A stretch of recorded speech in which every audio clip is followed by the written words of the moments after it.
Okay folks, so I've been very kindly sent a box of these Italian Alpini mountain tricks from Wargaming to look at and review.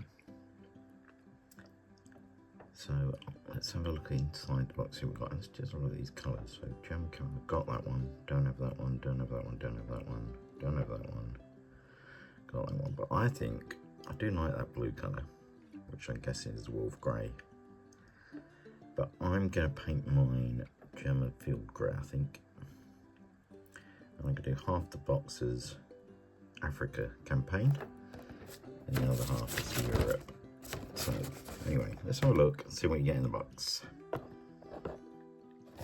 Okay, so I took the cellophane off to make life easier, for me at least. Rightio, is that everything? Oh, no wait, there's some more. Right, so useful, a list of everything that's on all the sprues. So I'll have a proper look at that when I start gluing them all together. What's on the back? Our rank symbols. And a bit of an idea of a colour guide, if you want to follow their colour guide for the uniforms and stuff. So I'm guessing there'll probably be some transfers in here for all these different things. Bases, always useful. What's this? Oh, oh crikey, look how small they are. Yep, might not be no rank going on any of mine. Right, 1, 2, are these all the same? Yep. Yep. Yeah, I think they're all the same. Is that one slightly different? No, I'm pretty sure they're all the same. So, we'll just get one.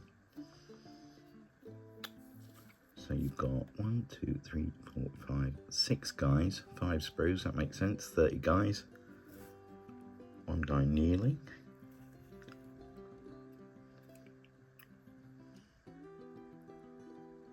Plenty of head options. Sorry, I'm going to have to do it upside down, but I will glue these together so you can have a good look at them all glued together. It's a nice sort of variety of guns and things. So I'm going to try and make an officer up for each one as well. Where are the feathers? Because you have to put feathers on their hats, otherwise they don't count as Alpini apparently. So that'd be them maybe.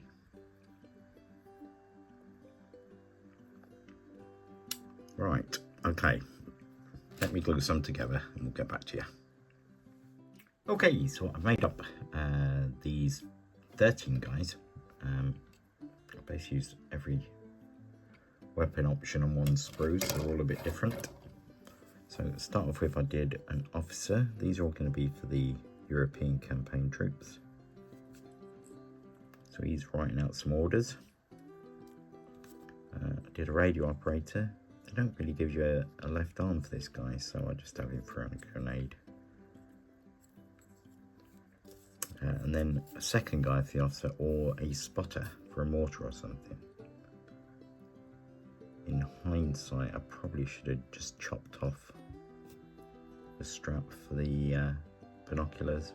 It looks a bit busy around his neck there, but never mind. So then there's this guy. I haven't gone mad with all the equipment and stuff, because obviously the more equipment you put on, the more you got to paint. So I will probably do similar for the Africa guys, but I won't, you know, run through all this. This just gives you a bit of an idea of all the different options that you can actually have, and it's quite nice because they're all different. There's a different LMG guy as well. This is a loader, and then there's this guy with him carrying it on his shoulder. It's also a firing guy, so for the Africa guys I'll put the firing guy in, I think. So my next mission then is to get these undercoated. Well, glue the other ones together and then get everything undercoated. And so I'm going to paint these up as European sector. Some nice facial sculpts on these, I will say. And then the other lot I would do as Africa. Yeah. But I think I might leave out the kneeling guys. I've never been a big fan of kneeling guys. And also I don't like prone, so there's no prone in here, which is good. But yeah, the kneeling guys, I think I'll just have all standing guys now. It will give me a few spare of these, but that's okay, I don't mind that. So yeah, so I'm going to get these undercoated now. I'll probably undercut these in grey. And then I'll use deserty colour for the other ones. So that's them. I'll get back to you when I finish the painting. Hello, so I've got the painting done. But what I haven't done is I haven't done the Africa guys yet. And I think I just haven't had any time to do any hobby recently. So I think I'm going to leave them at this video and do them in another video. Yeah, that sounds like a plan to me. So that's the officer guy that I made up. He's writing his orders. He must use the invisible ink because there's nothing on there. Very clever. And then there's his two compatriots. Now when I play bar action, I ever only have one guy because that leaves them as a small team. And I prefer that when I'm playing bar action, but you could have two if you wanted. And I'm going to say that this guy is then a spotter.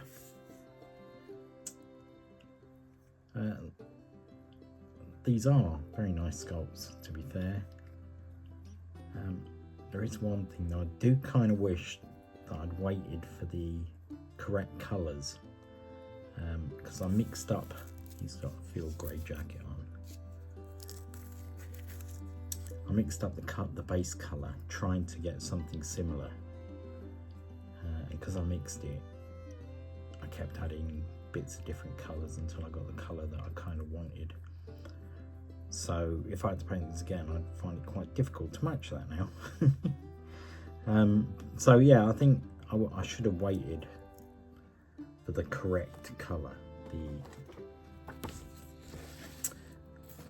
wolf grey, and I should have done a 50-50 mix.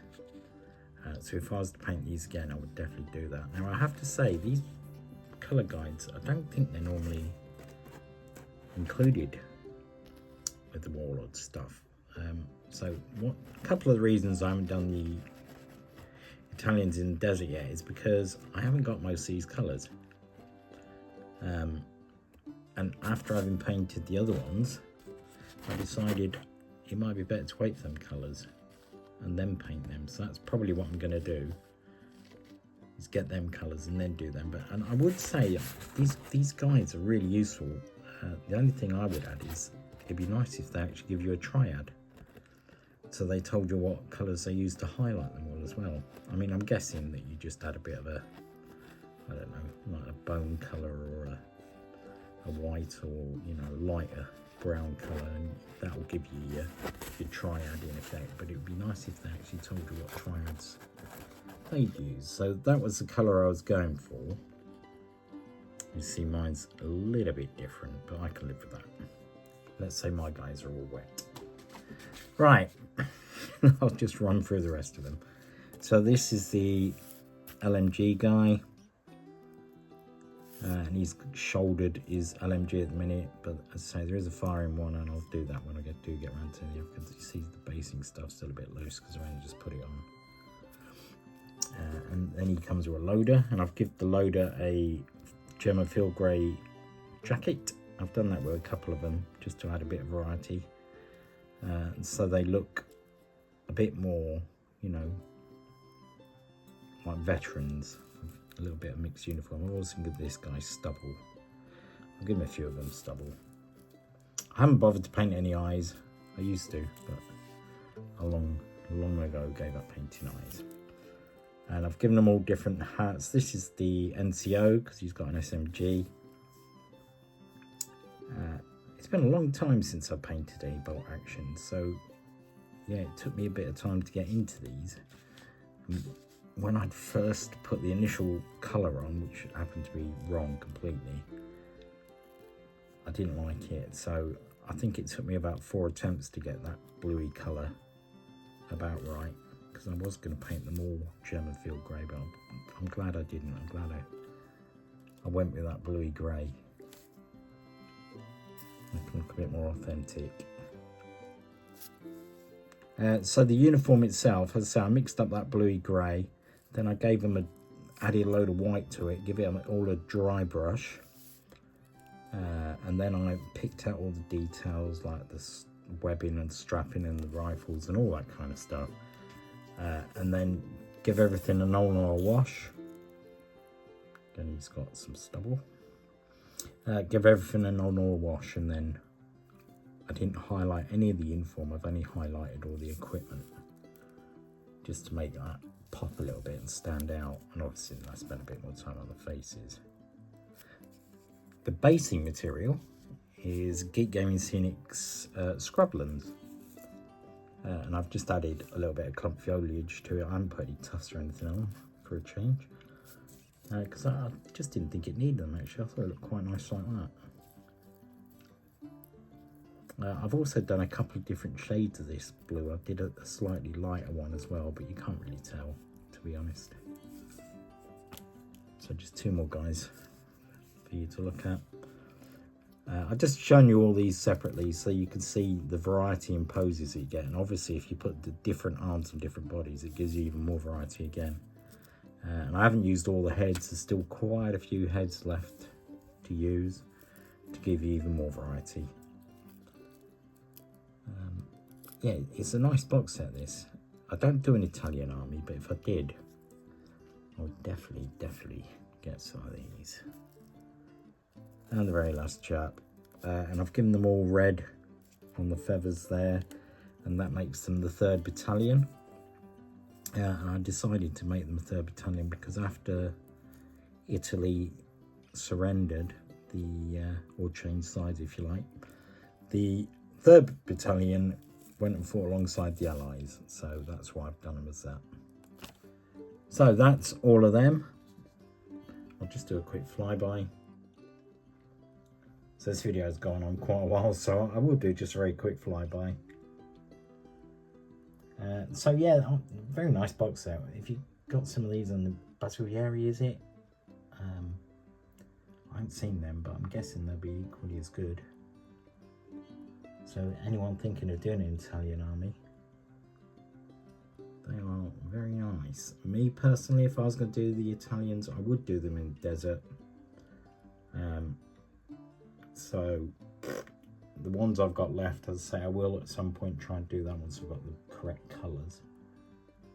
But I know the English uniform works well for Africa Corps for the jackets, so I might even try that on some of them. So anyway, that is Wargames Alpini.